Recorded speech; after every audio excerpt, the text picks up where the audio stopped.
ग्वालियर शहर के गली नंबर 4 के शर्मा भवन में पीले रंग का सूट पहने एक मासूम सी 20 साल की लड़की अवनी खिलखिलाकर मुस्कुराकर अपने कमरे से निकलते हुए बोली, दादी अपना ख्याल रखना और दवाई वक्त पर ले लेना, अब मैं चलती हूँ। ये कहकर जैसे ही उसने बाहर कदम रखा तो एक आवाज आई, कहाँ चली महारानी सुबह सुबह? ये है अवनी की चाची कामिनी शर्मा। उनकी आवाज सुनते ही अवनी के चेहरे की हंसी तो जैसे कहीं गायब सी हो गई और उसने कहा, अब वो चाची जी, आज बुटीक पर बहुत खास प्रेजेंटेशन है, इसीलिए मुझे जल्दी पहुंचना है और वैसे मैंने सबके लिए नाश्ता तैयार कर दिया है। ये कहते हुए वो बाहर जा ही रही थे कि तभी चाची ने जल्दी से उसके पास आकर उसका हाथ पकड़कर उसे अंदर खींचते हुए कहा, मैंने मना किया था ना तुम्हें कि आज तुम्हें लड़के वाले देखने आने वाले हैं, तो आज कहीं नहीं जाओगी तुम, चलो अंदर। इस पर अवनी ने अपना हाथ उनसे छुड़ाने की कोशिश करते हुए कहा, छोड़िए चाची जी, मुझे देर हो रही है और वैसे भी मुझे शादी नहीं करनी है। ये सुनते ही कामिनी ने गुस्से से अवनी का मुंह पकड़ते हुए कहा, क्या कहा तुमने? ये शादी नहीं करनी है तो क्या जिंदगी भर यूं मेरे सर पर मुसीबत का साया बनकर मंडराती रहोगी? इससे पहले कि वो कुछ आगे बोलती, वहां एक 45-50 साल का मध्यम कद का आदमी आया और उसने अवनी के मुंह से कामिनी का हाथ छुड़ाते हुए कहा, ये तुम क्या कर रही हो कामिनी, छोड़ो उसे। इस पर कामिनी ने गुस्से से अवनी को घूरते हुए कहा, कैसे छोड़ दूं इसे? नखरे तो देखिए इसके, मेरे लाए रिश्ते के लिए इनकार कर रही है। बताइए जरा इसे, 1 साल पहले इसने जो कांड किया था उसके बाद तो इसे कोई शरीफ लड़का शादी नहीं करेगा। वो तो भला हो मिसेस वर्मा का कि उन्होंने इसके लिए रिश्ता बताया, उसके 2 बच्चे हैं तो क्या हुआ।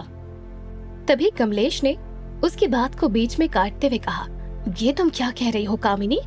अवनी की उम्र तो अभी सिर्फ 20 साल है, हम इसकी शादी ऐसे किसी से कैसे करवा सकते हैं? ये कहकर उन्होंने डरी सहमी खड़ी अवनी की तरफ देखते हुए कहा, जाओ बेटा अवनी, तुम जाओ, तुम्हें देर हो रही है ना, मैं संभालता हूँ इसे। अवनी अपने चाचा की बात सुनकर जल्दी जल्दी वहां से चली गई। इधर गुस्से से तिलमिलाई हुई कामिनी ने गुस्से से पैर पटकते हुए कहा, हाँ, जिसने इस रिश्ते से इनकार करके ठीक नहीं किया, देखिएगा अब मैं इसके साथ क्या करती हूँ। उधर वो जैसे तैसे बुटीक पहुंची जहां वो एक छोटी सी डिजाइनर के तौर पर जॉब करती थी। इस बार उनके बुटीक को शहर की एक अच्छी रेप्यूटेड फैमिली में से किसी की वेडिंग ड्रेस बनाने का ऑर्डर मिला था। आज उसी ड्रेस की उन्हें पार्टी के सामने प्रेजेंटेशन करनी थी, इसीलिए उसने जल्दी से पहुंचकर अपना काम खत्म किया।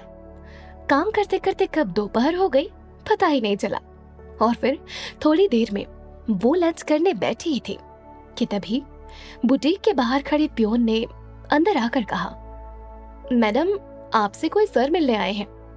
उस कार्ड पर संजय दीवान का नाम पढ़ते ही अवनी ने हैरानी से कहा, अरे दीवान अंकल अचानक यहाँ? कुछ ही देर में एक 40-45 साल के सूट बूट पहने आदमी स्टाफ रूम में आया और उन्हें देखकर अवनी ने चेयर से उठकर उनकी तरफ बढ़ते हुए कहा, अरे दीवान अंकल आज यहाँ कैसे? ये सुनकर उस आदमी ने अवनी की तरफ आते हुए कहा, नहीं बेटी, ऐसी कोई बात नहीं है, वो तो मैं काम में इतना उलझ गया था कि बस कभी वक्त ही नहीं मिला, लेकिन आज मैं यहाँ तुमसे एक जरूरी बात करने आया हूँ। 2 पल इधर उधर देखने के बाद उन्होंने कहा, वो बेटा, एक्चुअली बात ये थी कि मैं आज तुम्हारे लिए एक रिश्ता लेकर आया हूँ। ये सुनते ही उनकी बात पूरी होने से पहले ही अवनी ने कहा, तो अब चाची जी ने आपको भी इस काम के लिए भेज दिया? इस पर दीवान साहब ने उसकी तरफ देखकर मुस्कुराते हुए कहा, अरे नहीं बेटी, ऐसी कोई बात नहीं है, मेरी बात तो सुनो। यहाँ मैं तुम्हारी चाची के कहने पर नहीं बल्कि इस लड़के का रिश्ता लेकर आया हूँ। ये कहते हुए उन्होंने अपनी पॉकेट से एक फोटो निकालकर टेबल पर अवनी की तरफ बढ़ा दी। उस फोटो को देखते ही अवनी की आंखें खुली की खुली रह गई। उसने उस फोटो को हाथ में लेकर धीरे से हंसते हुए कहा, अंकल, आप मुझसे कोई मजाक करने यहाँ आए हैं क्या? ये सुनकर दीवान साहब ने उसे समझाते हुए कहा, नहीं बेटी, मैं तुमसे यहाँ कोई मजाक नहीं करने आया हूँ। जानता हूँ तुम्हें ये सुनकर हैरानी हो रही है, लेकिन ये सच है कि मैं तुम्हारे लिए ग्वालियर के सबसे रईस खानदान के बेटे अधिराज से ठाकुर का रिश्ता लेकर आया हूँ। इस पर अवनी ने उनकी तरफ देखकर पूछा, तो क्या मैं ये पूछ सकती हूँ, इतने बड़े खानदान का रिश्ता, वो भी मुझ जैसी मामूली सी लड़की के लिए लाने की वजह क्या है? जिस लड़के को इस शहर की तो क्या दुनिया की कोई भी लड़की मिल सकती है, वो भला मुझसे शादी क्यों करना चाहता है? ये सुनकर दीवान साहब ने हिचकिचाते हुए कहा, अब सॉरी बेटा,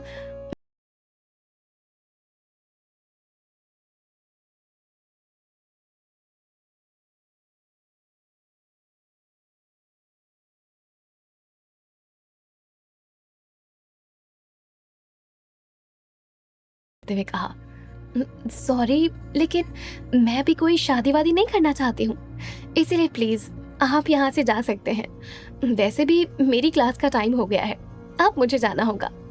तभी दीवान साहब ने वो फोटो अपनी जेब में रख ली और उसे आवाज देते हुए कहा, अवनी बेटा, कोई बात नहीं, तुम्हें वक्त चाहिए तो ले लो, और हो सकता है इस रिश्ते के बाद तुम्हारी जिंदगी की सारी परेशानियां खत्म हो जाए। और एक बात सुन लो, इस शादी के बदले तुम चाहोगी उतना पैसा मिल सकता है। अब मैं चलता हूँ, लो ये कार्ड रख लो, अगर तुम्हारा इरादा बदल जाए तो मुझे कॉल कर लेना। एक पल के लिए तो अवनी उस कार्ड को डस्टबिन में फेंक रही थी, लेकिन दीवान साहब की कही आखिरी बात के दिमाग में आते ही उसने न जाने क्यों उस कार्ड को अपने पर्स में रख लिया। जैसे ही शाम को अपने घर पहुंची तो घर के बाहर चाची उसका सामान निकाल रही थी। ये देखकर अवनी ने पूछा, अरे चाची जी, या मेरा सामान क्यों निकाल रही हो? तभी कामिनी ने अपनी कमर पर हाथ रखते हुए कहा, आज के बाद तुम्हारे लिए इस घर में कोई जगह नहीं है। ये कहते हुए वो दरवाजा बंद करने लगी। तभी अवनी ने दरवाजे पर हाथ रखकर उन्हें दरवाजा बंद करने से रोकते हुए कहा, चाची जी, आप ये क्या कर रही हैं? आप मुझे इस तरह घर से कैसे निकाल सकती हैं? और क्यों? तो महारानी को अब मुझे वजह भी बतानी होगी। तो सुनो, आज तुम्हारी वजह से मेरी जो बेइज्जती हुई है, उसके बाद मैं तुम्हें इस घर में रहने नहीं दे सकती। तुम्हारी वजह से भला मैं अपने बच्चों यश और जैस्मिन की जिंदगी तो बर्बाद नहीं होने दे सकती ना। इसीलिए चली जाओ यहाँ से, और आज के बाद अपनी ये मनहूस शक्ल लेकर मत आना। इस पर अवनी रोते हुए बोली, नहीं चाची जी, आप मेरे साथ ऐसा नहीं कर सकती, और वैसे भी ये घर तो दादी जी का है, तो आप मुझे इस घर से नहीं निकाल सकती। ये सुनकर कामिनी ने हंसते हुए कहा, ओह, मुझे पता ही था, इसीलिए मैंने ये पेपर्स तैयार ही करके रखे थे। देखो इसे ध्यान से, अब ये घर तुम्हारी दादी और तुम्हारा नहीं, बल्कि मेरे नाम है। इसकी मालकिन अब मैं हूँ। तुम्हारी माँ के जाने के बाद तुम्हें इतने सालों तक पाला पोसा है, तो उसकी कीमत तो मुझे मिलनी चाहिए ना। इसीलिए अब तुम्हारा यहाँ कोई हक नहीं है, चली जाओ यहाँ से। ये कहकर वो अवनी को घर से निकालने लगी। घर कामिनी के नाम होने की बात सुनकर तो जैसे अवनी के पैरों तले जमीन ही खिसक गई, और उसकी आंखों के आंसू थमने का नाम ही नहीं ले रहे थे। तभी अवनी के रोने की आवाज सुनकर अंदर से एक 70-75 साल की बुढ़िया अपना चश्मा ठीक करते हुए आई और बोली, अरे ये तो अवनी की आवाज है। अवनी बेटी, क्यों रो रही है तू? ये कहते हुए जैसे ही उन्होंने दरवाजे के बाहर देखा तो कामिनी अवनी का हाथ पकड़कर उसे घर से बाहर निकाल रही थी। ये देखकर वो जल्दी से कामिनी की तरफ बढ़ते हुए बोली, अरे कामिनी, तू ये क्या कर रही है?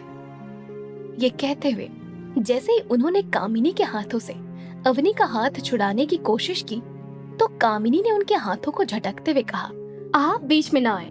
उनका हाथ झटकते ही अवनी की दादी के पैरों का बैलेंस बिगड़ गया और लड़खड़ाते हुए वो नीचे गिर गई। गिरते ही जोर से आवाज आई, आह!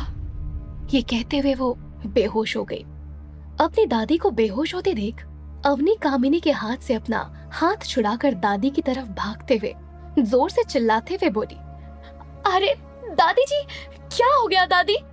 तब तक कमलेश भी ऑफिस से आ चुका था और घर के अंदर आते ही अपनी माँ को बेहोश देखकर वो भी झट से उनके पास आते हुए बोला, अरे क्या हो गया माँ को? अवनी ने रोते हुए कहा, देखिए ना चाचू, क्या हो गया दादी को? आंखें ही नहीं खोल रही है और देखिए कितना खून बह रहा है इनके माथे से। चाचू जल्दी से डॉक्टर को बुलाइए ना। हाँ हाँ बेटा, मैं भी एम्बुलेंस को बुलाता हूँ। ये कहते हुए कमलेश ने जल्दी से अपनी जेब से फोन निकाला। अस्पताल पहुंचने के थोड़ी देर बाद जब अवनी आईसीयू के बाहर अपने चाचा चाची के साथ खड़ी थी तो डॉक्टर ने बाहर आते ही कहा, उन्हें एक सीरियस हार्ट अटैक आया है, जिसके लिए अगले 24 घंटों के अंदर हमें उनकी ओपन हार्ट सर्जरी करनी होगी, वरना उनको बचाना मुश्किल हो जाएगा, जिसके लिए आपको कल तक 5 लाख रुपए जमा करने होंगे, तभी इनका ऑपरेशन हो सकेगा। तभी अवनी पीछे मुड़कर कामिनी और कमलेश को देखकर कुछ कहे उससे पहले ही कामिनी ने अपना हाथ बांधकर मुंह फेरते हुए कहा, मुझसे कोई उम्मीद भी मत रखना, मेरे पास कोई पैसे वैसे नहीं है, वैसे भी इस बुढ़िया के दिन इस दुनिया में पूरे हो चुके हैं। तभी अवनी ने रोते हुए कहा, चाचा जी आप देखिए ना क्या कह रही हैं चाची जी। ये सुनकर कमलेश ने भी अपनी नजरें चुराते हुए कहा, अब क्या कहूँ अवनी बेटा, तुम्हें तो पता है मेरी इस छोटी सी नौकरी में बड़ी मुश्किल से घर का गुजारा चल पाता है, मेरे पास भला इतने पैसे कहाँ से आएंगे? ये सुनते ही अवनी रोकर जोर से चिल्लाते हुए बोली, ये क्या कह रहे हैं चाचा जी आप? दादी आपकी माँ है, आप उनके बारे में ऐसा कैसे बोल सकते हैं? तभी कामिनी ने मुंह मोड़ते हुए कहा, इतनी फिक्र हो रही है तो जाओ तुम जाकर कहीं से पैसों का इंतजाम कर लाओ। कामिनी ने अपने पति का हाथ पकड़कर उन्हें वहां से ले जाते हुए कहा, चलिए जी यहाँ से। अवनी पास की चेयर पर बैठे बैठे रोने लगी। तभी उसके फोन की घंटी बजी, जिसे सुनकर अवनी ने जैसे ही फोन अपने पर्स से निकाला तो फोन के साथ दीवान साहब का दिया कार्ड भी नीचे गिर गया, जिस पर नजर पड़ते ही उसके दिमाग में दीवान साहब की कही वो पैसों वाली बात याद आ गई। उसे इस रिश्ते के बदले पैसे भी मिल सकते हैं। ये सोचते हुए उसने अपनी दोस्त प्रिया का नाम फोन पर देखकर काट दिया और उस कार्ड को उठाकर उस कार्ड पर लिखे नंबर को डायल करने लगी। फोन से कनेक्ट होते ही उसने एकदम सीरियस आवाज में कहा, दीवान अंकल, आप आज जो रिश्ता मेरे लिए लाए थे, मैं उस रिश्ते के लिए राजी हूँ, लेकिन इसके बदले में मुझे 5 लाख रुपए चाहिए। ये सुनते ही दीवान साहब ने खुश होकर मुस्कुराते हुए जवाब दिया, 5 लाख रुपए नहीं, उसके बदले तुम्हें 10 करोड़ रुपए मिलेंगे, पर तुम्हें पहले अग्रीमेंट साइन करना होगा। अवनी ने कहा, आप जो कहेंगे मैं करने को तैयार हूँ। ये सुनते ही दीवान साहब झट से बोले, ठीक है बेटी, कल सुबह मैं तुम्हारे पास गाड़ी भेज दूंगा, ड्राइवर तुम्हें सही जगह ले आएगा, बस एड्रेस बता दो। अवनी ने कहा, सिटी हॉस्पिटल के बाहर ही मैं मिलूंगी। दीवान जी ने कहा, ठीक है। ये कहते हुए उन्होंने फोन कट कर दिया। अवनी ने अपनी दोस्त प्रिया को कॉल करके बता दिया कि एक दिन के लिए वो उसकी दादी के पास रहे, ताकि तब तक वो पैसों का इंतजाम करने जा सके। अगले दिन सुबह 7 बजे दादी की जिम्मेदारी प्रिया को सौंपकर अवनी हॉस्पिटल के बाहर कार का इंतजार कर रही थी और उसके मोबाइल पर दीवान जी ने कार का नंबर मैसेज कर दिया था और एक लंबी गाड़ी सिटी हॉस्पिटल पहुंच गई, जिसमें बैठकर अवनी निकल गई। अवनी को कुछ पता नहीं था कि वो कहां जा रही है। कार धीरे धीरे शहर से दूर निकलकर एक छोटे से गांव के मंदिर के पास आकर रुकी और ड्राइवर ने कहा, लीजिए मैडम, मंदिर आ गया, अब आपको उतरना होगा। ये सुनते ही अवनी गाड़ी के विंडो से इधर उधर देखने लगी। यहाँ कोई नहीं था। आज उसे सिर्फ अपनी दादी की फिक्र थी, इसीलिए ऐसी सुनसान जगह आकर भी उसे कोई डर नहीं था। ड्राइवर ने सीढ़ियों की तरफ इशारा करते हुए कहा, मैडम, दीवान साहब ऊपर मंदिर में आपका इंतजार कर रहे हैं। ये सुनकर वो सीधे ऊपर की तरफ जाने लगी। जैसे ही वो मंदिर में पहुंची तो उन्होंने एकदम से दीवान साहब की तरफ देखते हुए कहा, अंकल जल्दी कीजिए और बताइए मुझे क्या करना है। ये सुनते ही दीवान साहब ने मुस्कुराते हुए उसकी तरफ देखा और एक पेपर्स का बंच निकालकर उसकी तरफ बढ़ा दिया और कहा, सबसे पहले तो तुम इस शर्तनामे पर साइन कर दो। इसके साइन करते ही तुम्हारे अकाउंट में 5 लाख रुपए ट्रांसफर हो जाएंगे और फिर शादी होते ही बाकी की रकम। तभी अवनी ने उन पेपर्स को दीवान साहब के हाथ से लिया और पलटते हुए कहा, बताइए कहाँ साइन करने हैं। ये सुनकर दीवान साहब ने अंगुली से नीचे की तरफ इशारा करते हुए कहा, लेकिन बेटी एक बार पढ़ तो लो इन्हें। इस पर अवनी ने उनकी बताई जगह पर साइन करते हुए कहा, उसकी कोई जरूरत नहीं है, अभी मेरे पास वक्त नहीं है। ये कहते के साथ ही उसने उन पेपर्स पर साइन कर दिया और उन्हें दीवान साहब की तरफ बढ़ा दिया। तभी दीवान अंकल ने अपने फोन की स्क्रीन में उसे कुछ दिखाते हुए कहा, ये देखो, तुम्हारे अकाउंट में 5 लाख रुपए ट्रांसफर हो गए हैं और अब शादी के होते ही बाकी की रकम भी तुम्हारे अकाउंट में ट्रांसफर हो जाएगी। तुम जाओ, उस कमरे में जाकर तैयार हो जाओ ताकि शादी की रस्म भी जल्दी से जल्दी पूरी हो जाए। अवनी उनके बताए उस कमरे में चली गई और जब थोड़ी देर बाद अवनी एक दुल्हन के लिबास में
अवनी ये सुनकर पल भर के लिए वहीं थम गई। तलवार से फेरे? ये बात उसके कानों में गूंज रही थी। आखिर क्या था इस तलवार के साथ शादी के पीछे का राज? क्यों चुना था ठाकुर साहब ने अपने बेटे के लिए अवनी जैसी मामूली सी लड़की को? जानने के लिए सुनते रहिए इस कहानी का अगला एपिसोड सिर्फ पॉकेट एफएम पर।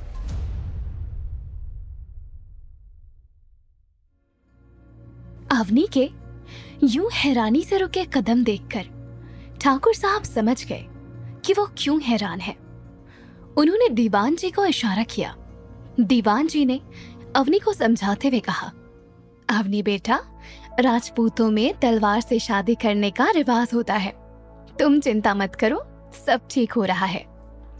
अवनी अभी भी हैरान थी, लेकिन दीवान जी की बात सुनकर वो वहां पंडित जी के सामने रखी तलवार के पास बैठ गई और कुछ ही देर में ही शादी की सारी रस्में उस तलवार के साथ पूरी होते ही दीवान जी ने अवनी की तरफ देखते हुए मुस्कुरा कर कहा, लीजिए ठाकुर साहब, अब से ये आपकी बहू हुई। ठाकुर साहब ने मुस्कुराते हुए कहा, हाँ तो बेटी, अब से तुम हमारे खानदान की बहू हो, इसीलिए अब तुम्हें हमारे घर यानी ठाकुर मेंशन में आकर रहना होगा। ये सुनते ही अवनी ने उनकी तरफ देखते हुए कहा, मुझे सिर्फ 2 दिन का टाइम दीजिए, उसके बाद ही मैं आ पाऊंगी। ये बात सुनते ही ठाकुर साहब शक की निगाहों से दीवान जी की तरफ देखने लगे। तभी दीवान जी ने उन्हें विश्वास दिलाते हुए कहा, ठाकुर साहब, आप फिक्र ना करें, अब से हमारा एक आदमी गाड़ी लेकर हर वक्त इसके साथ रहेगा। जैसे ही इसका काम खत्म हो जाएगा, ये ड्राइवर के साथ ठाकुर मेंशन आ जाएगी। ये सुनते ही ठाकुर साहब के दिल को तसल्ली हुई और उन्होंने मुस्कुराते हुए कहा, अच्छा ठीक है। और हाँ अवनी बेटा, ये हमारे खानदान का शाही हार है, इसे अब से तुम्हें अपने गले में पहनना होगा, यानी यही इस बात के निशाने हैं कि तुम अब से अधिराज की बीवी हो। ये कहते हुए ठाकुर साहब ने एक हार अवनी की तरफ बढ़ाया, जिसके लॉकेट में अधिराज की तस्वीर लगी हुई थी। हॉस्पिटल पहुंचते ही उसने जल्दी से दादी के ऑपरेशन के पैसे जमा कराए और शाम तक दादी का ऑपरेशन भी हो गया। और अवनी पूरी रात वार्ड के बाहर बैठकर उनके होश में आने का इंतजार करने लगी। वही रात भर उसके सामने बार बार यही सवाल परेशान कर रहा था कि वो दादी को छोड़कर कैसे जाएगी। इसके लिए उसे सोचना होगा। ऐसे सोचते सोचते उसकी कब आंख लग गई, उसे पता ही नहीं चला।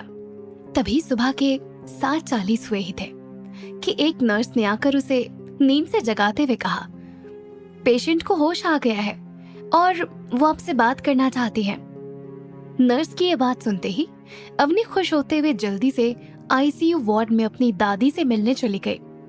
उसे देखते ही दादी ने धीरे से कहा, कहाँ चली गई थी अचानक मेरी बच्ची? इस पर अवनी ने मुस्कुराते हुए जवाब दिया, कहीं नहीं दादी, मैं यहीं बाहर ही थी। आप इस तरह मेरी चिंता ना करें, मैं बिल्कुल ठीक हूँ, आप बस अपना ख्याल रखिए। ये कहते हुए वो खुशी से मुस्कुराते हुए अपनी दादी के गाल पर हाथ रखकर उन्हें सहलाने लगी और बोली, दादी मुझे आपको एक बात बतानी है। ये कहते हुए उसके चेहरे पर अपनी दादी को इस हाल में छोड़कर जाने का अफसोस साफ नजर आ रहा था। इसीलिए जब उसकी दादी ने अवनी के चेहरे पर चिंता की ये लकीरें देखी तो उसकी तरफ देखकर कहा, क्या हुआ अवनी, इतनी परेशान क्यों हो और ऐसी क्या बात बतानी है? तभी अवनी ने अपनी दादी की तरफ अपनी नम आंखों से देखते हुए कहा, वो दादी, मैंने आपको बताया था ना कि कुछ दिनों पहले मैंने एक जॉब के लिए इंटरव्यू दिया था, तो मुझे वो जॉब मिल गई है। ये सुनकर दादी ने मुस्कुराते हुए उसकी तरफ देखकर कहा, ये तो खुशी की बात है ना, लेकिन तुम इस बात पर परेशान क्यों हो रही हो? ये सुनकर अवनी ने मुस्कुराते हुए कहा, हाँ दादी, लेकिन मुझे आपको इस हाल में छोड़कर जाना पड़ रहा है क्योंकि ट्रेनिंग के लिए वही कंपनी के पास में हॉस्टल में ही रहना होगा। वैसे तो मैंने आपके लिए एक केयर टेकर को रख दिया है जो आपका पूरा ख्याल रखेगी, और आपको भी मुझसे वादा करना होगा कि आप अपनी दवाइयाँ वक्त पर लेंगी और अपना पूरा ख्याल रखेंगी, और मेरी दोस्त प्रिया आपसे मिलने आती रहेगी और मुझसे बात भी करवाएगी। दादी ने मुस्कुराते हुए उसकी तरफ देखा और हामी भरी। कुछ देर बाद अवनी आंखों में आंसू लिए जल्दी से वहां से बाहर निकल गई।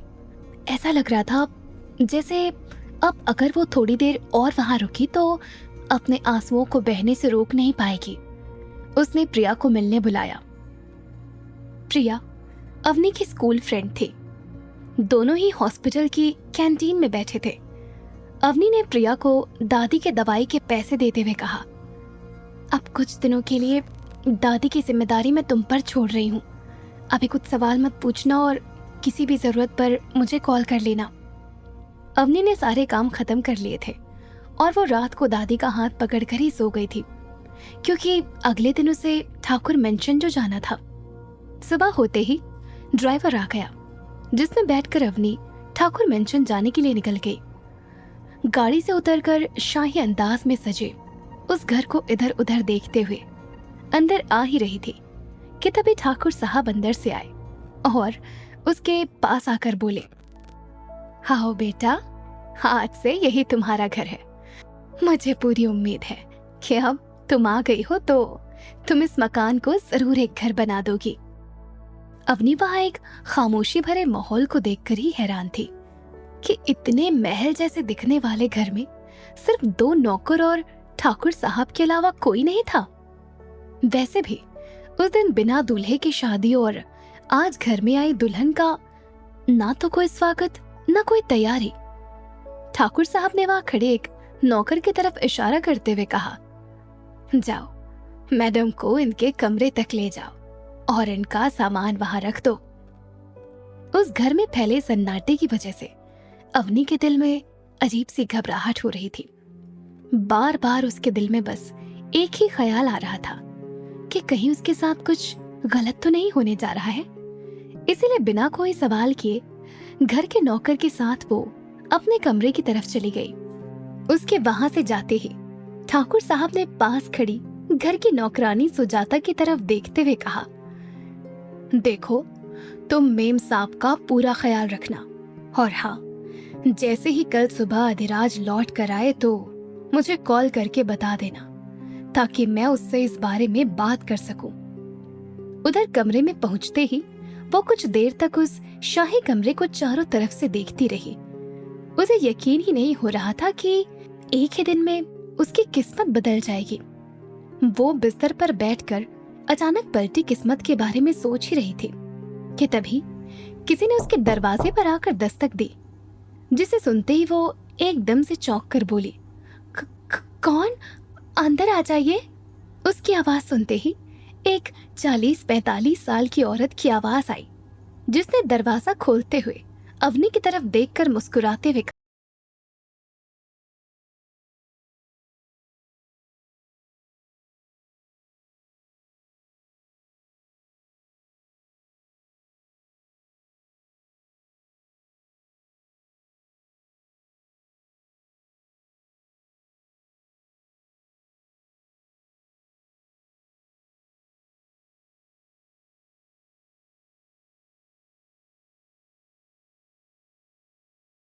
जाते हुए कहा, अब क्या मैं आपको सुजाता मासी कहकर बुला सकती हूँ? और क्या आप मुझे बताएंगी इस घर में कौन कौन रहता है? ये सुनकर सुजाता कुछ पल के लिए चुपचाप उसके सामने खड़ी रही, लेकिन अवनी अभी भी उसके जवाब का ही इंतजार कर रही थी। तभी सुजाता ने वहां से जाते हुए कहा, नीचे आ जाइए मेम साहब, तब तक मैं आपके लिए खाना लगाती हूँ। सुजाता की इस चुप्पी ने अवनी के मन में और सवाल पैदा कर दिए। नीचे जाकर जब उसने देखा कि सुजाता किचन में ही खाने की तैयारी कर रही है, तब अवनी ने एकदम उसके पास जाकर धीरे से कहा, आपने मेरे सवाल का जवाब नहीं दिया। तभी उसकी बात पूरी होने से पहले ही सुजाता ने उसे डाइनिंग टेबल की तरफ जाने का इशारा करते हुए कहा, आइए मेम साहब, खाना खा लीजिए। मालिक और नौकरों में बस एक ही रिश्ता होता है, मालिक और नौकर का। ये कहते हुए वो किचन से बाहर चली गई। अवनी भी उसके पीछे पीछे जाकर डाइनिंग टेबल के पास रखी चेयर पर बैठ गई, और जब उसने वहां सिर्फ अपने लिए खाने की प्लेट को देखा तो हैरानी से सुजाता की तरफ देखकर बोली, क्यों, और कोई नहीं है इस घर में? क्या सिर्फ मैं अकेले ही खाना खाने वाली हूँ? ये सुनकर सुजाता ने उसकी प्लेट में खाना परोसते हुए कहा, यहाँ ठाकुर साहब के बेटे अधिराज बाबू रहते हैं, जो अभी 2 दिन के लिए बाहर गए हुए हैं। ये कहते हुए वो वहां से चली गई। तभी अवनी ने एकदम से हैरान होते हुए पूछा, क्या? तो फिर ठाकुर साहब कहाँ रहते हैं? ये सुनते ही सुजाता ने जवाब देते हुए कहा, वो ठाकुर साहब हवेली के पीछे के हिस्से में रहते हैं। ये सुनकर अवनी ने एकदम से पूछते हुए कहा, लेकिन क्यों, वो यहाँ क्यों नहीं रहते? सुजाता मासी ये बोलते हुए अंदर चली गई। मेम साहब, आप खाना खा लीजिए, क्योंकि मैं आपके सारे सवालों के जवाब नहीं दे पाऊंगी। यहाँ रहते रहते आपको खुद ब खुद सभी सवालों के जवाब मिल जाएंगे। सुजाता की बातें सुनकर तो अवनी का दिमाग घूमने लगा था, इसीलिए जल्दी से जल्दी अपना खाना खत्म करके वो वही हॉल में इधर उधर चक्कर लगाने लगी। तभी उसकी नजर वहां टेबल पर रखी एक किताब पर पड़ी, और फिर वो उसे उठाकर पढ़ने लगी। उस किताब को पढ़ते पढ़ते कब उसकी वहीं सोफे पर आंख लग गई, उसे पता ही नहीं चला। अगले दिन सुबह 7 बज रहे थे। घर के आगे बड़ी सी काली कार आकर रुकी, जिसमें से काले रंग का रॉयल सूट पहने 6 फुट लंबा हैंडसम से दिखने वाले लड़के ने गाड़ी से उतरते हुए अपनी आंखों पर लगे चश्मे को उतारा और दूसरे हाथ से कोट को पीछे करते हुए अपने कंधे पर रख दिया। लेकिन जैसे ही घर का दरवाजा खुला और अधिराज के अंदर कदम रखते ही सामने से सूरज की किरणें सीधे सोफे पर लेटी अवनी के चेहरे पर पड़ी। सुबह की खिली खिली धूप की रोशनी पड़ते ही उसका चेहरा एक खूबसूरत फूल की तरह खिलता हुआ दिखाई देने लगा, और उसके इस खिले हुए चेहरे को देखकर अधिराज की नजरें उस पर से हटने का नाम नहीं ले रही थी। वो उसे देखता हुआ उसकी तरफ बढ़ा और उसके करीब आकर उसे छूने की कोशिश की। इससे पहले कि वो कुछ कहता, तभी सुजाता किचन से निकलते हुए आई और अधिराज को वहां देखकर मुस्कुराते हुए बोले, अरे छोटे साहब, आप आ गए। तभी अधिराज ने बिना उसकी बात का जवाब दिए अवनी की ओर देखते हुए कहा, ये कौन है? तभी सुजाता जी ने अवनी की तरफ देखकर कहा, अरे ये क्या, मैडम को तो यही नींद आ गई। तभी अधिराज ने हैरानी से पूछा, मैडम? कौन मैडम? ये सुनकर सुजाता ने थोड़ा सा हिचकिचाते हुए कहा, वो ये वही है, आपकी पत्नी, दुल्हन जिसे बड़े साहब ने ठाकुरों की पुरानी रीति तलवार विधि से शादी कराकर आपके दुल्हन बनाकर इस घर में लाए हैं। ये सुनते ही अधिराज को गुस्सा आ गया और उसने पास रखे एक फ्लावर पॉट को जोर से धक्का देकर गिरा दिया, जिसकी जोरदार आवाज से अवनी की नींद टूट गई और वो डर के मारे सहमते हुए खड़ी हो गई। तभी अधिराज ने चिल्लाते हुए कहा, ये कैसा मजाक है? मैं नहीं मानता ऐसी किसी शादी को।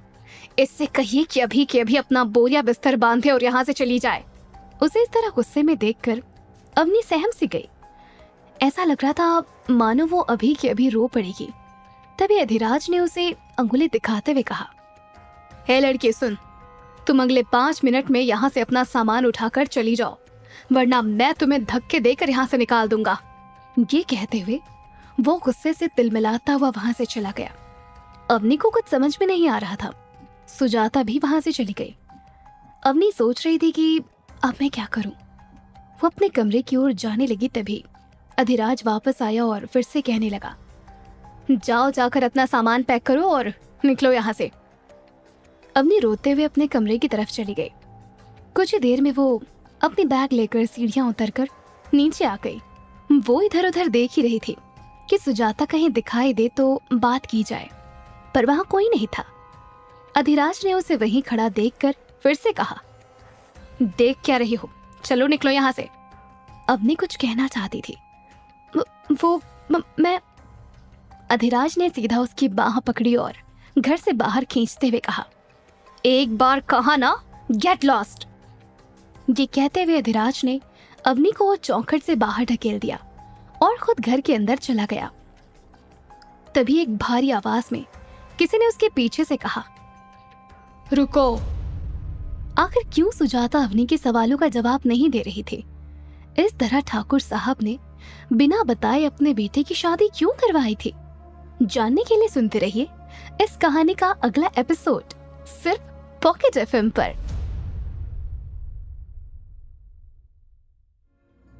अब तक पिछले एपिसोड में आपने सुना कि अवनी तलवार से शादी की बात सुनकर चौंक गई, लेकिन दीवान साहब के समझाने पर उसने वो शादी कर ली और पैसे लेकर वो अस्पताल चली गई। और अस्पताल में दादी का ऑपरेशन कराने के बाद जब 2 दिन बाद वो ठाकुर मेंशन आई तो अधिराज ने उस रिश्ते को मानने से इनकार करते हुए उसे घर से निकल जाने को कहा। अब आगे वो आवाज सुनते ही अवनी के कदम वहीं रुक गए और जब उसने पलटकर देखा तो पीछे दीवान जी खड़े थे। तभी दीवान जी ने अवनी के पास आकर उसके तरफ देखते हुए उससे पूछा, क्या हुआ, तुम इस तरह अपना सामान लेकर कहाँ जा रही हो? ये सुनते ही अवनी ने कहा, आपके छोटे ठाकुर साहब ने इस रिश्ते को एक्सेप्ट करने से इनकार करके मुझे घर से निकाल दिया है और मुझे लगता है अब मेरे यहाँ रहने का कोई फायदा नहीं है, इसलिए मैं यहाँ से जा रही हूँ। उसकी पूरी बात सुनने के बाद दीवान जी ने अपने कोट की जेब से कुछ पेपर्स निकालते हुए कहा, लेकिन तुम ऐसा नहीं कर सकती हो। ये सुनते ही अवनी ने उनकी बात को बीच में काटते हुए ही कहा, लेकिन क्यों, मैं ऐसा क्यों नहीं कर सकती? जो इंसान मुझसे रिश्ता रखना ही नहीं चाहता, मैं उसके साथ जबरदस्ती कैसे रह सकती हूँ? ये सुनकर दीवान जी ने उन पेपर्स को पलटकर अवनी को दिखाते हुए कहा, क्योंकि इस शर्तनामे में साफ लिखा है कि अगले 3 सालों तक तुम अपनी तरफ से रिश्ते को तोड़कर यहाँ से नहीं जा सकती हो। इतना ही नहीं, तुम्हें अधिराज बाबू को इस रिश्ते में बांधने के लिए उनके करीब जाने की भी कोशिश करनी होगी। ये सुनकर तो अवनी ने हैरानी से दीवान जी की तरफ देखते हुए कहा, ये आप क्या कह रहे हैं? जब वो मुझे पसंद ही नहीं करते हैं तो मैं उनके करीब जाने की कोशिश क्यों करूंगी? नहीं दीवान जी, मैं ऐसी कोई कोशिश नहीं करने वाली हूँ। ये सुनते ही दीवान साहब ने मुस्कुराते हुए उस शर्तनामे में लिखी दूसरी शर्त की तरफ इशारा करते हुए कहा, देखो अवनी बेटा, ये शर्त भी इस शर्तनामे में लिखी है और अगर तुमने इन शर्तों को मानने से इनकार कर दिया तो तुम्हें इन शर्तनामे के मुताबिक 20 करोड़ रुपए देने होंगे। और अब तुम खुद ही फैसला कर लो कि तुम क्या करना चाहती हो। अब फिलहाल के लिए तुम अंदर अपने कमरे में जाओ और अधिराज बाबू की तुम फिक्र मत करो, उन्हें ठाकुर साहब अपने आप संभाल लेंगे। अवनी के होश तो उस शर्तनामे को देखकर ही उड़ गए थे। पहले ये अजीब रस्मों से जुड़ा ये रिश्ता और फिर अधिराज का इस तरह इस रिश्ते को ठुकराना और अब दीवान जी का उसे यहाँ रुकने के लिए मजबूर करना, इन सब बातों ने अवनी का दिमाग खराब कर दिया। इसीलिए वो दीवान जी की बातें सुनकर अपना सामान लेकर सीधे अपने कमरे में चली गई और काफी सोचने के बाद उसने अपने आप से बड़बड़ाते हुए कहा, चल अवनी, अब ओखली में सर दे ही दिया है तो मुसल से क्या डरना। अब तो तुझे वही करना होगा जो ठाकुर साहब चाहते हैं, तो फिर तुम्हें शर्त के हिसाब से कोशिश तो करनी ही होगी। ऐसे ही सोचते सोचते अवनी को नींद आ गई। अगले दिन सुबह अवनी नहाकर बाथरूम से निकली ही थी कि सुजाता ने आकर उसके दरवाजे पर दस्तक दी, जिसे सुनकर अवनी ने धीरे से अपने कमरे का दरवाजा खोला और उसे देखते ही सुजाता ने उसकी तरफ देखते हुए कहा, छोटी मेम साहब, ठाकुर साहब आपको नीचे बुला रहे हैं। थोड़ी ही देर में अवनी तैयार होकर नीचे उतर ही रही थी कि उसने देखा सामने डाइनिंग टेबल पर ठाकुर साहब नाश्ता कर रहे हैं और उसे सामने से आते हुए देखकर ठाकुर साहब ने मुस्कुराते हुए कहा, अरे अवनी बेटा, आ गई? हम आपका ही इंतजार कर रहे थे। आओ, आज हम सब मिलकर नाश्ता करेंगे। उन्हें ऐसे मुस्कुराते हुए देख अवनी के दिल को थोड़ी राहत मिली, क्योंकि कल जो हुआ उसके बाद तो उसे ऐसा लग रहा था अब वो उस खड़ूस अधिराज के रहते हुए पता नहीं इस घर में कैसे रहेगी। इसीलिए वो मुस्कुराते हुए जाकर उनके पास वाली चेयर पर बैठ गई। तभी ठाकुर साहब ने सुजाता को आवाज देते हुए कहा, अरे सुजाता, हमारी बहू रानी के लिए नाश्ता परोसो। उनकी आवाज सुनते ही सुजाता झट से आकर अवनी के लिए नाश्ता लगाने लगी। तभी अवनी ने उन्हें रोकते हुए कहा, नहीं नहीं, उसकी कोई जरूरत नहीं है, मैं ले लूंगी। ये कहते हुए अवनी ने अपनी प्लेट में एक पराठा लिया और जैसे ही वो पहला कौर अपने मुंह में डालने वाली थी कि तभी उसने देखा सामने से अधिराज अपनी टाई ठीक करते हुए वही डाइनिंग एरिया की तरफ आ रहा था। उसे देखते ही अवनी को उसका चिल्लाकर घर से निकल जाने का कहना याद आ गया। इसीलिए उसका हाथ उसके मुंह की तरफ जाते जाते वहीं रुक गया। तभी ठाकुर साहब ने उसे ऐसे डरते हुए देख लिया और उसकी तरफ देखते हुए कहा, तुम्हें घबराने की कोई जरूरत नहीं है, मैं संभालता हूँ इसे, इसीलिए तो मैं आज यहाँ आया हूँ। ये कहकर वो उसकी तरफ देख मुस्कुराने लगे और फिर उन्होंने अधिराज की तरफ देखते हुए कहा, आओ अधिराज बेटा, आज हम साथ बैठकर नाश्ता करते हैं। तभी अधिराज ने उनके वहां आकर कहा, उसकी कोई जरूरत नहीं है, मैं यहाँ नाश्ता करने नहीं बल्कि आपकी लाई इस मुसीबत से छुटकारा पाने की बात करने आया हूँ। ये सुनकर ठाकुर साहब ने उसकी तरफ देखकर कहा, ये क्या तरीका है अधिराज बेटा, और ये लड़की अब से तुम्हारी बीवी और इस घर की बहू है, कोई मुसीबत नहीं। इस पर अधिराज ने गुस्से से ठाकुर साहब की तरफ देखते हुए कहा, लेकिन ये कैसी शादी है जिसमें दूल्हा ही नहीं हो, और मैं ऐसी किसी शादी को नहीं मानने वाला हूँ।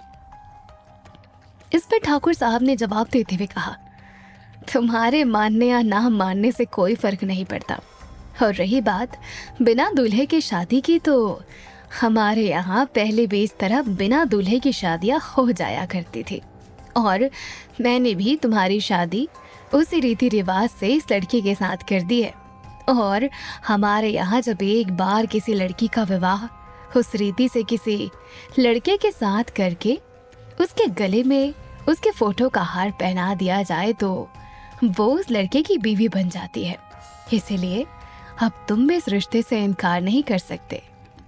ये सुनते ही अधिराज को गुस्सा आ गया और उसने अवनी को गुस्से से घूरते हुए कहा, मैं आपके ये झूठे और अंधविश्वासों से बनाए इस रिश्ते को नहीं मानता और इसीलिए इस लड़की से डिवोर्स लेकर ही रहूंगा और फिर देखता हूँ कि ये लड़की यहाँ कैसे रहती है। ये कहते हुए वो वहां से जाने के लिए उठा ही था कि तभी ठाकुर साहब ने अपने बेटे को रोकते हुए गंभीर आवाज में कहा, रुको, मैं जानता था तुम विदेश से पढ़कर आए हो तो तुम इस तरह की बात जरूर करोगे, इसीलिए मैंने तुम्हारे इस सवाल का जवाब देने के लिए तुम्हारी शादी का ये मैरिज सर्टिफिकेट पहले ही तैयार करवा लिया है और अब तुम्हें कुछ वक्त तो इस रिश्ते में इस लड़की के साथ रहना ही होगा। ये कहते हुए उन्होंने अधिराज और अवनी की शादी का सर्टिफिकेट उसकी तरफ बढ़ा दिया। उन दोनों को ऐसे बहस करते देख अवनी डर गई और वहां से उठकर जाने लगी। तभी ठाकुर साहब ने अवनी को रोकने की कोशिश की, लेकिन वो वहां नहीं रुकी और सामने लिविंग एरिया में चली गई और उनकी बातों से ध्यान हटाने के लिए वो वहां पड़े कैनवस पर यूं ही स्केचेस बनाने लगी। ठाकुर साहब की ये बात सुनकर अधिराज मुड़कर उनके पास आया और उनके हाथ से वो मैरिज सर्टिफिकेट लेकर देखने लगा, जिसे देखकर अधिराज गुस्से से तिलमिलाते हुए उठा और ये बोलते हुए वहां से चला गया कि आज तक आपने मेरे ऊपर अपने फैसले थोपने के अलावा और किया ही क्या है। कुछ ही दिनों की बात है, फिर देखिएगा इस लड़की को मैं इस घर से कैसे निकालता हूँ। ये कहते हुए वो गुस्से से वहां से चला गया। उसके वहां से जाने के बाद ठाकुर साहब ने जब अवनी को वो स्केचेस बनाते हुए देखा तो एक पल के लिए वो वहां रुके और फिर कुछ सोचते हुए वहां से चले गए। और उनके जाने के बाद अचानक हॉल में रखे फोन की घंटी बजने लगी, लेकिन वहां आसपास कोई नहीं था, इसीलिए अवनी ने उस फोन को उठा लिया। फोन के उठाते ही सामने से किसी बच्चे की मासूम सी आवाज आई, क्या मैं अपने पापा से बात कर सकता हूँ? पहले तो बच्चे की प्यारी सी आवाज सुनकर अवनी के चेहरे पर मुस्कुराहट आ गई, लेकिन फिर उसने हैरानी से उस बच्चे से पूछा, पापा, इस घर में तुम्हारे पापा कौन है? ये सुनकर उस बच्चे ने जवाब देते हुए कहा, मेरे पापा का नाम वो अधिराज से ठाकुर है। ये सुनते ही अवनी को ऐसा झटका लगा कि उसके हाथों से रिसीवर ही छूट गया और जैसे उसके होश ही उड़ गए और उसने अपने आप से बड़बड़ाते हुए कहा, क्या ये कैसे हो सकता है? लेकिन फिर उसने अपने आप को संभाला और जैसे ही फिर से रिसीवर को उठाकर अपने कान पर लगाते हुए कहा, हेलो हेलो, लेकिन सामने से कोई आवाज नहीं आई। उसके बाद कुछ सोचते हुए अवनी सीधे किचन में काम कर रही सुजाता के पास चली गई। उसे अपने पास आते देख सुजाता ने उससे पूछा, क्या बात है मेम साहब, आपको कुछ चाहिए? ये सुनते ही अवनी ने गर्दन हिलाकर मना करते हुए कहा, नहीं मासी जी, मैं तो बस आपसे ये पूछना चाहती थी कि क्या आपके छोटे साहब यानी ठाकुर साहब के बेटे की पहले भी शादी हो चुकी है? कि सुनते ही सुजाता के काम करते हाथ वहीं रुक गए और वो हैरानी से अवनी की तरफ चुपचाप देखने लगी। अवनी उनके चेहरे पर ये हैरानी देखकर समझ गई और उसने उन्हें समझाते हुए कहा, वो मैं ऐसा इसीलिए पूछ रही हूँ क्योंकि अभी घर के लैंडलाइन पर एक बच्चे का फोन आया था और वो अधिराज को अपना पिता बोल रहा था। तो क्या सच में अधिराज का कोई बेटा है? कि कहते हुए वो सुजाता की तरफ सवालिया नजरों से देखने लगी, लेकिन सुजाता जी ने हिचकिचाते हुए अवनी से नजरें चुराते हुए कहा, अच्छा, वो ठाकुर साहब का पोता है और जब अधिराज बाबू यहाँ नहीं होते तो वो हवेली के पीछे वाले हिस्से में ठाकुर साहब के साथ रहता है। बस मेम साहब, मैं आपको इससे ज़्यादा नहीं बता सकती हूँ। मैंने आपको पहले भी कहा था कि हम नौकरों को अपने आँख और कान बंद करके काम करना होता है। मालिकों की ज़िंदगी में क्या हो रहा है और क्यों, इसके बारे में हमें ना तो कुछ जानने की इजाज़त है और ना ही कुछ बोलने की, इसलिए हमें माफ़ कर दीजिए। ये कहते हुए वो फिर से अपने काम में लग गई। सुजाता की बातें सुनकर अवनी किचन से बाहर जाते हुए धीरे से बड़बड़ाकर अपने आप से बोली, आज जिस तरह से अधिराज ने ठाकुर साहब से बात की, वो सब देखकर मुझे लगा ही था कुछ तो गड़बड़ है। लेकिन इतनी गड़बड़ है कि वो दोनों बाप बेटे होकर एक घर में एक छत के नीचे नहीं रहते, ये बहुत हैरानी की बात है। और सुजाता मासी ने कहा वो बच्चा ठाकुर साहब का पोता है, तो इसका मतलब वो अधिराज का बेटा है। तो क्या इन लोगों ने मुझे धोखा दिया है?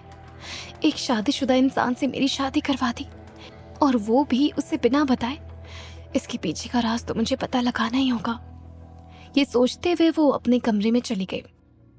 अवनी अपने कमरे में इस बारे में सोच ही रही थी कि उसके फोन की घंटी बजी, और वो जैसे ही फोन उठाने लगी तो उसे फोन के डिस्प्ले पर अपनी चाची का नाम फ्लैश होते हुए दिखाई दिया।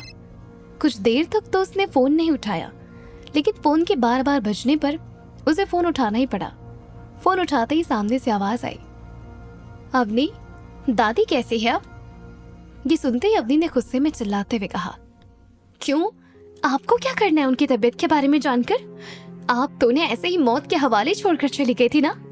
और बता दो, आपको हमारी फिक्र करने की कोई जरूरत नहीं है, क्योंकि अब मेरी दादी का ऑपरेशन हो चुका है। अब वो बिल्कुल ठीक हो गई हैं। और हाँ, आज के बाद मुझे फोन मत कीजिएगा, मेरा आपसे कोई रिश्ता नहीं है। ये कहते हुए उसने फोन काट दिया। उधर अवनी की ये बात सुनकर कामिनी हैरान थी कि आखिर दादी जी के ऑपरेशन के लिए पैसे किसने दिए। उस फटीचर के पास तो इतने पैसे होंगे नहीं। आखिर कौन था वो बच्चा? क्या सच में वो अधिराज का बेटा है? अगर वो अधिराज का बेटा है तो फिर ठाकुर साहब ने अपने बेटे की शादी अवनी से क्यों करवाई? क्या कामिनी जी को अवनी के बारे में पता चल जाएगा? जानने के लिए सुनते रहिए इस कहानी का अगला एपिसोड सिर्फ पॉकेट एफएम पर।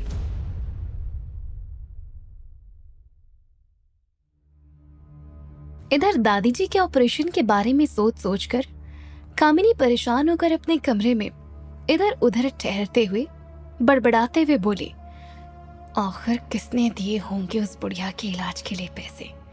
आज तक तो किसी ने उसे फूटी कौड़ी नहीं दी, और अब अचानक से इतने सारे पैसे। तभी कमरे में कमलेश ने अपनी बीवी को ऐसे अकेले में बड़बड़ाते हुए देखकर पूछा, अब क्या हुआ तुम्हें? किसने तुम्हारी नींदें उड़ा दी? ये सोचकर कामिनी ने अभी भी कुछ सोचते हुए कहा, कौन हो सकता है? वही तुम्हारी लाडली भतीजी। वो भला मुझे कभी चैन से जीने दे सकती है क्या?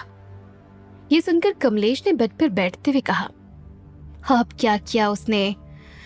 इस पर कामिनी ने जवाब देते हुए पूछा, ये पूछो क्या नहीं किया? उसकी हिम्मत तो देखो। आज मैंने जब उससे तुम्हारी माँ के ऑपरेशन के बारे में पूछा तो उसने ये कहकर मेरा फोन काट दिया कि ऑपरेशन हो चुका है और अब उसका हमसे कोई वास्ता नहीं। और जब मैंने उससे पूछा कि पैसे कहाँ से आए, उसने मेरा फोन ही काट दिया। मेरी बिल्ली मुझ पे ही म्याऊं। ये सुनकर कमलेश भी सोचते हुए बोला, ओह, तो ये बात है। वैसे बात तो तुम सही कह रही हो, इतने पैसे आखिर उसके पास कहाँ से आए? लेकिन इसमें इतना परेशान होने की क्या जरूरत है? कल हम दोनों अस्पताल चलकर माँ से भी मिलाएंगे और उससे पूछ भी लेंगे। चलो अब आकर सो जाओ, कल पता चल जाएगा सब। ये कहते हुए कमलेश बिस्तर पर लेट गया। ये सुनकर कामिनी सोचते हुए बोली, हाँ, आप सही कह रहे हैं। ये पता लगाने के लिए हमें अस्पताल तो जाना ही पड़ेगा। और फिर कुछ देर तक सोचने के बाद कामिनी सो गई। उधर अवनी अगले दिन जब सुबह तैयार होकर हवेली के पीछे वाले हिस्से में ठाकुर साहब से मिलने पहुंची तो वहां उस बड़े से हॉल को देख रही थी जो शाही अंदाज में सजा था। वहां लगी बड़ी बड़ी पेंटिंग्स और जहां एक दीवार पर लगी शाही तलवारें तो दूसरी तरफ लगी बंदूकें, जिन्हें देखकर किसी राजघराने का एहसास हो रहा था। वो इधर उधर देखती हुई धीरे धीरे कदम बढ़ाते हुए उस भव्य हॉल में बढ़ ही रही थी कि तभी ठाकुर साहब ने रोबदार आवाज में कहा, हो अवनी बेटा, आ गई तुम। आओ, आकर यहाँ बैठो और मेरे साथ नाश्ता कर लो। उनकी आवाज सुनते ही अवनी ने जैसे ही सामने देखा तो सामने डाइनिंग टेबल के सामने वाली चेयर पर ठाकुर साहब काले रंग का शेरवानी स्टाइल कुर्ता पहने अपने लिए कप में चाय डाल रहे थे और उनकी बात सुनकर अवनी सीधे उनके पास आई और उनके पैर छूकर उनसे उनका आशीर्वाद लिया और उनके पास वाली चेयर पर बैठ गई। ये देखकर ठाकुर साहब को बहुत खुशी हुई और वो उसे आशीर्वाद देते हुए बोले, जीती रहो बेटा, तुम्हारे इन्हीं संस्कारों की वजह से मैंने तुम्हें अपनी बहू बनाने का फैसला किया था। मैं जानता हूँ कि तुम्हारे जैसी लड़की ही मेरे बेटे की जिंदगी में खुशियां ला सकती है। ये बात सुनते ही अवनी ने एकदम से उनकी तरफ देखते हुए कहा, लेकिन ठाकुर साहब, वो अधिराज तो इस रिश्ते को। इसके पहले कि अवनी अपनी बात पूरी करती, ठाकुर साहब ने उसकी बात को बीच में काटते हुए कहा, हाँ, मैं जानता हूँ कि अभी वो इस रिश्ते को मानने से इनकार कर रहा है, इसीलिए मैंने उसके बारे में कुछ सोचा है और तुम्हें आज इसीलिए यहाँ बुलाया है। ठाकुर साहब की ये बात सुनकर वो हैरानी से उनकी तरफ देखकर मन ही मन अपने आप से बोली, अब ये ठाकुर साहब मुझसे क्या करवाना चाहते हैं, पता नहीं और कितने शौक लगने वाले हैं मुझे। खैर, अपनी तैयार हो जा अगले किसी खतरनाक झटके के लिए। अभी अवनी ये सोच ही रही थी कि ठाकुर साहब का इशारा पाते ही पीछे खड़े दीवान जी ने एक पेपर अवनी की तरफ बढ़ाते हुए कहा, लो अवनी, ये तुम्हारा इंटरव्यू लेटर है। वो पेपर देखकर अवनी ने उनकी बात पूरी होने से पहले ही ठाकुर साहब की तरफ हैरानी से देखते हुए कहा, लेकिन ये क्या है? तभी ठाकुर साहब ने मुस्कुराकर उसकी बात का जवाब देते हुए कहा, मैं तुम्हारी हैरानी समझ सकता हूँ, लेकिन तुम घबराओ मत, मैं अभी तुम्हें समझाता हूँ। आप मेरी बात ध्यान से सुनो। अवनी ने ठाकुर साहब के हाथों से वो पेपर लेकर जब पढ़ा तो रॉयल फैशन इंडस्ट्री के इंटरव्यू लेटर पर अपना नाम देखकर उसने हैरानी से पूछा, इंटरव्यू लेटर, वो भी मेरे लिए? ये सुनकर ठाकुर साहब ने अपने दोनों हाथों को मिलाते हुए उसकी तरफ देखकर कहा, हाँ बेटी, इंटरव्यू लेटर। मैं जानता हूँ, उस दिन जब अधिराज ने जोर से चिल्लाकर बात की तो तुम डर गई थी, और पिछले 2 दिनों से जिस तरह का व्यवहार वो तुम्हारे साथ कर रहा है, उसे देखकर मुझे लगा कि तुम्हारे मेरे उस सिद्धे बेटे के करीब लाने के लिए कुछ और ही रास्ता ढूंढना होगा।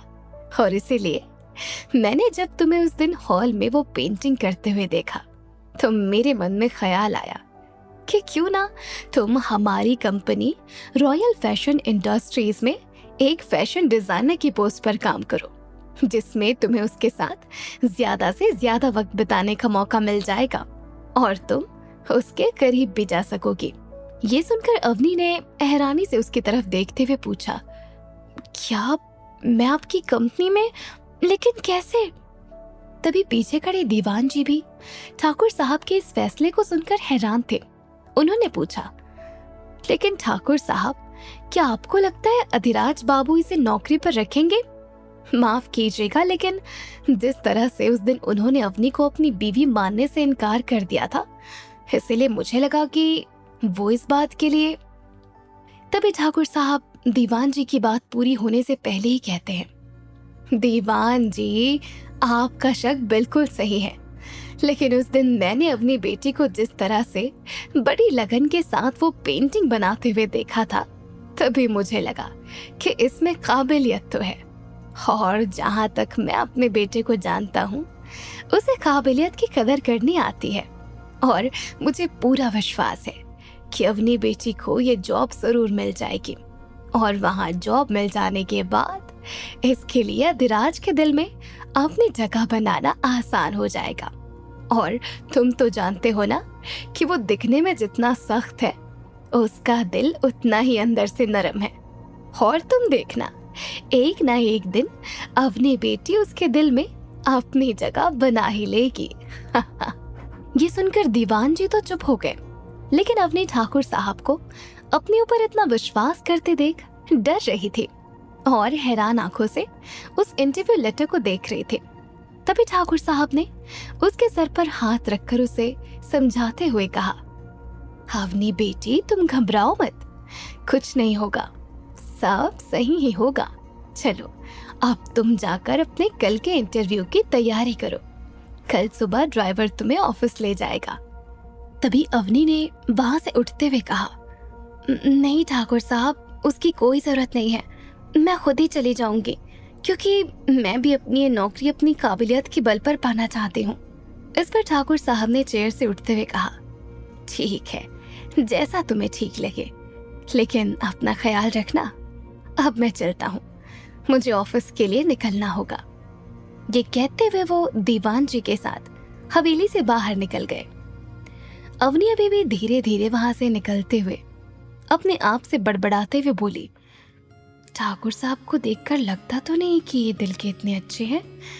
आज जिस तरह से इन्होंने मेरे सर पर हाथ रखकर मुझे आशीर्वाद दिया, ऐसा लगा मानो मुझे पिता का आशीर्वाद मिल रहा हो। एक तरफ इतने सहज और सरल स्वभाव वाले ठाकुर साहब है, और दूसरी तरफ इनका वो खड़ूस बेटा, जिनकी नाक पर हमेशा मक्खी की तरह गुस्सा बैठा ही रहता है। ये कहते ही उसकी आंखों के सामने अधिराज का वो चिल्लाता हुआ चेहरा आने लगा, और इससे पहले कि वो सीढ़ियों से उतरकर वहां से जाती, उसकी नजर वहां सीढ़ियों के कोने में बैठे एक 5 साल के मासूम बच्चे पर पड़ी, जो चुपचाप कोने में बैठकर हाथ में पजल गेम लिए उससे खेल रहा था। उसे देखकर अवनी के चेहरे पर मुस्कान आ गई, क्योंकि उसे बच्चे बहुत पसंद थे।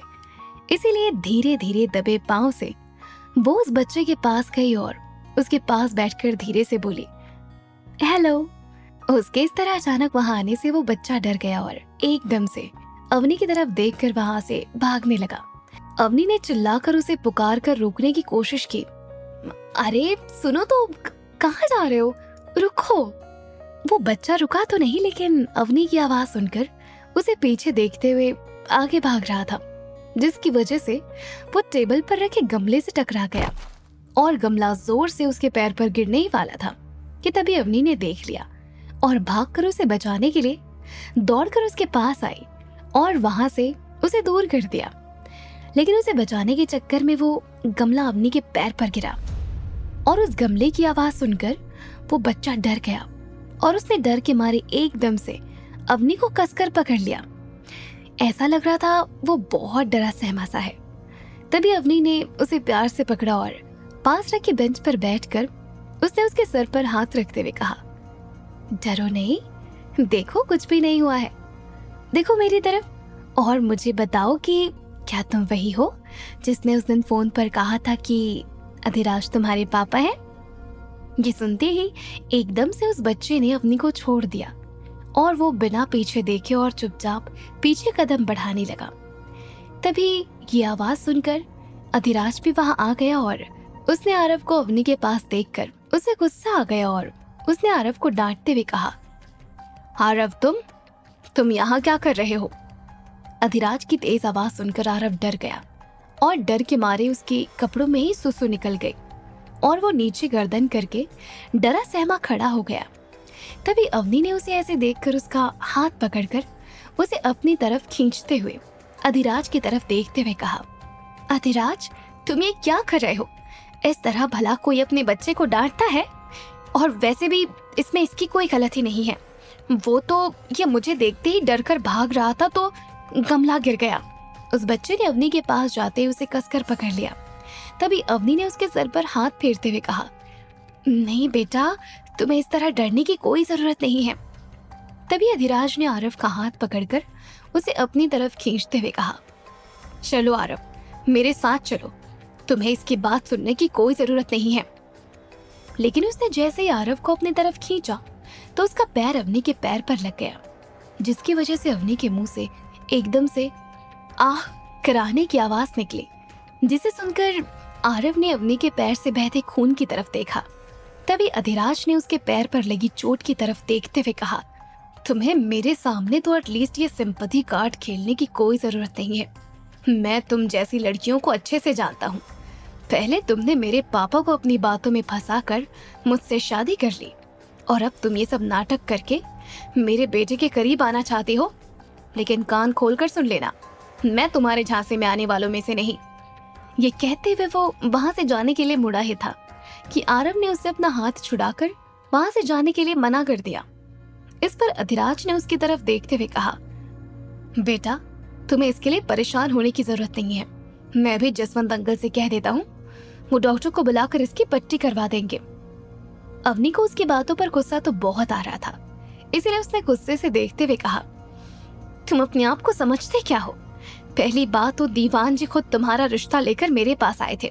उससे पहले तो मैं ठाकुर साहब से कभी मिली भी नहीं थी, और अभी तुम्हारे बेटे के साथ भी मेरा ऐसा कुछ करने का इरादा नहीं था। ये सुनकर अधिराज ने गुस्से से अपने बेटे का हाथ पकड़ते हुए कहा, मुझे तुम्हारी बकवास सुनने में कोई दिलचस्पी नहीं है, और आज से मुझसे और मेरे बच्चे से दूर रहना। और फिर चलो आरव। कहकर आरव का हाथ पकड़कर उसे वहां से ले जाते हुए अवनी की तरफ देखकर बोला, दवाई लगा लेना। कैसे पता लगाएगी कामिनी अवनी के बारे में? क्या अधिराज दे देगा अवनी को नौकरी अपने ऑफिस में? क्या है इस बच्चे का राज? जानने के लिए सुनते रहिए कहानी का अगला एपिसोड सिर्फ पॉकेट एफएम पर।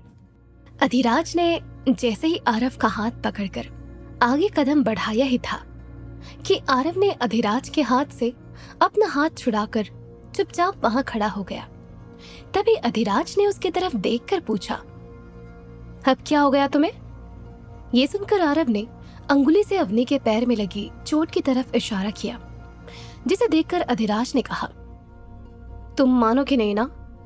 और फिर अवनी के पैर में लगी चोट की वजह से उसने अभी लंगड़ाते हुए 2 ही कदम बढ़ाए थे कि अधिराज पीछे मुड़कर उसके सामने जाकर खड़ा हो गया। और इस तरह उसे अपने सामने आकर खड़े होते देख अवनी के पैर का बैलेंस बिगड़ने की वजह से वो फिर से गिरने ही वाली थी कि अधिराज ने उसकी कमर में हाथ डालकर उसे संभाल लिया। उसे ऐसा करते देख अवनी हैरान हो गई।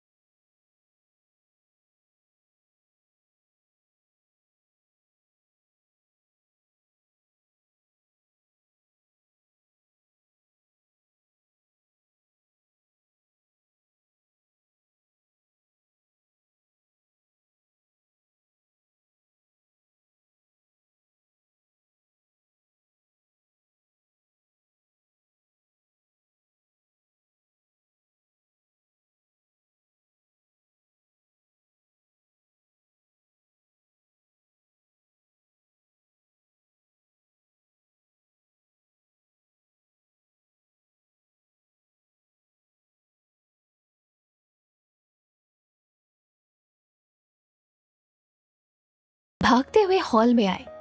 अधिराज के पास आकर गर्दन झुकाते हुए धीरे से बोले, जी छोटे साहब। तभी अधिराज ने अवनी के पैर में लगी चोट की तरफ इशारा करते हुए कहा, काका, इसके पैर में चोट लगी है, लेकिन मैंने डॉक्टर साहब को बुलवा दिया है, वो भी आते ही होंगे। इसे कोई जरूरत हो तो आप देख लीजिएगा। अवनी अभी भी उसे अपनी तिरछी नजरों से देख रही थी। आज पहली बार उसे इस खड़ूस को किसी के लिए सोचते हुए देखकर ऐसा लगा जैसे उस पत्थर दिल इंसान के सीने में भी दिल है। इधर अधिराज जैसे ही वहां से जाने के लिए मुड़ा तो सामने से डॉक्टर साहब अंदर आते हुए नजर आए। उनके आते ही अधिराज ने उन्हें अवनी की तरफ इशारा करते हुए उसे दवाई लगाने को कहा, और जैसे ही डॉक्टर साहब ने अवनी को लगाने के लिए दवाई निकाली कि अवनी ने डर के मारे अपनी आंखें बंद कर ली। तभी आरव ने अधिराज का हाथ पकड़कर अवनी की तरफ इशारा करके उसे दवाई लगाने को कहा। अधिराज को उसकी ये बात सुनकर गुस्सा तो आया, लेकिन अभी थोड़ी देर पहले उसके गुस्से की वजह से आरव डर गया था। ये सोचकर अधिराज ने डॉक्टर को रोकते हुए कहा, रुकिए डॉक्टर साहब। तभी अवनी ने देखा कि अधिराज डॉक्टर साहब के हाथों से वो दवाई लेकर उसकी तरफ बढ़ रहा है। उसे ऐसे करते देख अवनी ने अपना पैर पीछे करते हुए उसकी दवाई लगाने से पहले ही सिसकी लेने लगी। एक पल के लिए तो उसे ऐसा लगा जैसे वो दवाई लगाने के बहाने उस पर अपना सारा गुस्सा निकालेगा। तभी अधिराज ने उसका पैर पकड़कर उसकी तरफ घूरते हुए देखा और बिना किसी एक्सप्रेशन के दवाई लगाने लगा। अवनी भी चुपचाप दवाई लगवाते हुए सोचने लगी, इसको क्या हो गया अचानक? अभी थोड़ी देर पहले तो इतनी जोर से चिल्ला रहा था और अब देखो दवाई भी खुद ही लगा रहा है। और उसे दवाई लगाने के बाद अधिराज ने उसकी तरफ देखते हुए धीरे से कहा, आज जो कुछ भी हुआ उसकी वजह से ये मत समझ लेना कि मैंने तुम्हें एक्सेप्ट कर लिया है। वो तो आज आरव की वजह से मुझे ये सब करना पड़ा। ये कहते हुए वो वहां से उठा और पीछे मुड़कर डॉक्टर की तरफ देखते हुए बोला, माफ कीजिएगा डॉक्टर साहब, आपको बेवजह तकलीफ दी, आप यहाँ से जा सकते हैं। उसकी ये बात सुनकर डॉक्टर मुस्कुराते हुए वहां से जाने लगे। उनके जाते ही अधिराज ने भी आरव, जो अपनी मासूम आंखों से अवनी को देखे जा रहा था, उसका हाथ पकड़कर ले जाते हुए बोला, चलो अब यहाँ से। लेकिन तभी आरव एक बार फिर अधिराज की तरफ देखकर गर्दन हिलाते हुए वहां से जाने से इनकार करने लगा। लेकिन इस बार अधिराज ने गुस्से से उसकी तरफ देखकर कहा, बहुत हो गई तुम्हारी मनमानी, अब चलो यहाँ से। अवनी को उसका आरव पर इस तरह चिल्लाना बिल्कुल भी अच्छा नहीं लगा, इसीलिए मुंह बनाते हुए धीरे से बोली कि खड़ूस भी ना, इसे तो बच्चे से बात करना भी नहीं आता। ये कहते हुए वो मासूम आरव को वहां से जाते हुए देखती रही। हवेली के आगे वाले हिस्से में आकर रात में डिनर करने के बाद जब वो अपने कमरे में जाकर नहाने लगी तो अचानक लाइट जाने की वजह से पूरी हवेली में अंधेरा छा गया। और इस अंधेरे की वजह से अवनी इतना डर गई कि उसे कुछ समझ ही नहीं आ रहा था कि वो क्या करे। बार बार उसे ऐसा लगने लगा कि जैसे उसे कोई अभी पकड़ लेगा। आज फिर से उसकी नजर के सामने वो सारी बातें याद आ गई जिन्हें वो भूलना चाहती थी। वो मनहूस रात जिसकी वजह से उसकी जिंदगी में हमेशा के लिए दाग लग गया। उस रात जब बेहोशी की हालत में ना जाने किसी ने उसके साथ किसने वो सब कुछ किया, और जब कुछ दिन बाद पता चला कि वो प्रेग्नेंट है, तो उस अंधेरी रात में उसका वो भयानक एक्सीडेंट जिसमें उसने अपने बच्चे को ही खो दिया। और जब उसे होश आया तो उसकी हालत ऐसी भी नहीं थी कि वो अपने आप को संभाल सके। ऊपर से उसकी चाची का उसे जली कटी सुनाना और फिर एक अंधेरे कमरे में बंद कर देना, ये सारी बातें उसकी जिंदगी की सबसे भयानक यादें थी जो इस समय उसकी आंखों के सामने घूम रही थी। शायद इसीलिए वो आरव को देखकर इमोशनल हो गई थी। लेकिन उस रात के बाद उसे अंधेरे से बड़ा डर लगने लगा था। इसीलिए आज भी लाइट जाने की वजह से उसे ऐसा लगा मानो डर के मारे उसकी सांसें ही रुक जाएगी। जैसे तैसे उसने अपने बदन पर नाइट ड्रेस डाली और बाथरूम से निकलकर कमरे से बाहर भागती हुई कॉरिडोर तक पहुंच गई, जहां अचानक वो किसी से टकराई और डर के मारे कहने लगी, नहीं, जाने दो मुझे, मैं मानती हूँ मेरी गलती है, लेकिन प्लीज छोड़ दो मुझे। जिससे वो टकराई थी वो और कोई नहीं बल्कि अधिराज ही था। उसकी आवाज सुनते ही कहा, ओह तो ये तुम हो। अधिराज की आवाज सुनकर अवनी घबरा गई और उसका बैलेंस बिगड़ने लगा। तभी अधिराज ने उसे पकड़ने की कोशिश की और दोनों ने अपना बैलेंस खो दिया और दोनों जमीन पर गिर गए। नीचे अधिराज और उसके ऊपर अवनी, जिसने अपने बदन पर सेक्सी सी नाइट ड्रेस डाली हुई थी। ऐसा लग रहा था जैसे वो दोनों कुछ पल के लिए एक दूसरे में खो गए हों। ना चाहते हुए भी दोनों अपने आप पर काबू खोने लगे थे। ऐसे में अवनी के आधे भीगे बदन से आती हुई खुशबू अधिराज को अपनी ओर खींच रही थी। वो धीरे धीरे अपने होठ अवनी के होठों की तरफ लेकर जा ही रहा था कि अचानक ना जाने उसे क्या हुआ। उसने अपने ऊपर से अवनी को दूर हटाया और खुद से खड़े होते हुए बोला, तुम बाज नहीं आओगी ना अपनी इस घटिया हरकतों से। तभी अचानक लाइट आ गई और रोशनी में अपने बदन को अपने हाथों से ढकते हुए अवनी हिचकिचाते हुए बोली, नहीं वो तो मैं।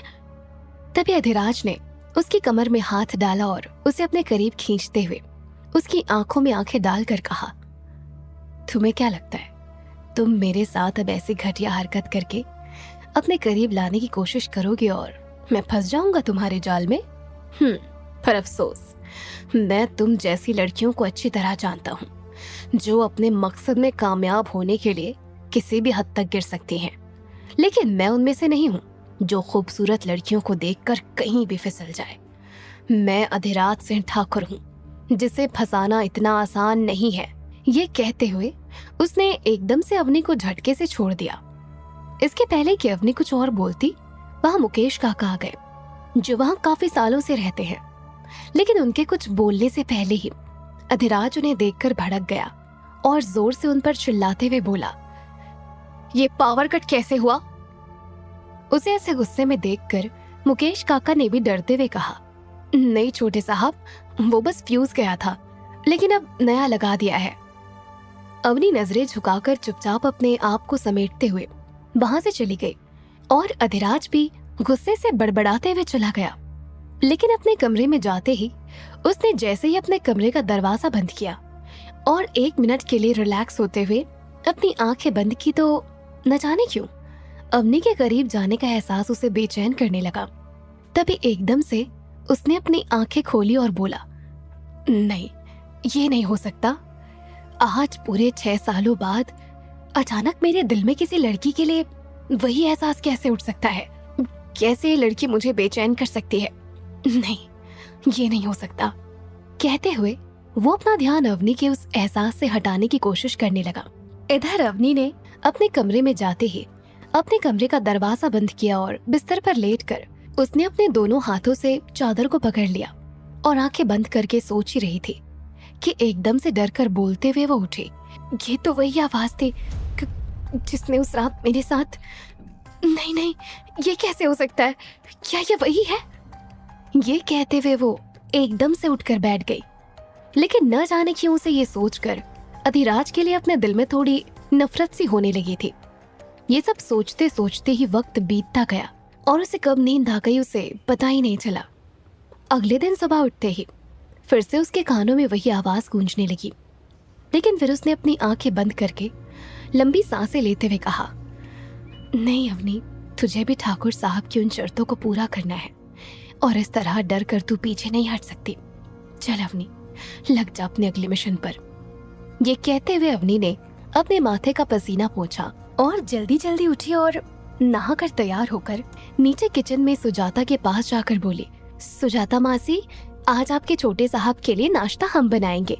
इस पर सुजाता मासी ने उसे रोकते हुए कहा, अरे छोटी मेम साहब, आप रहने दें, हम कर लेंगे, वरना ठाकुर साहब को पता चला तो वो हमें नौकरी से निकाल देंगे।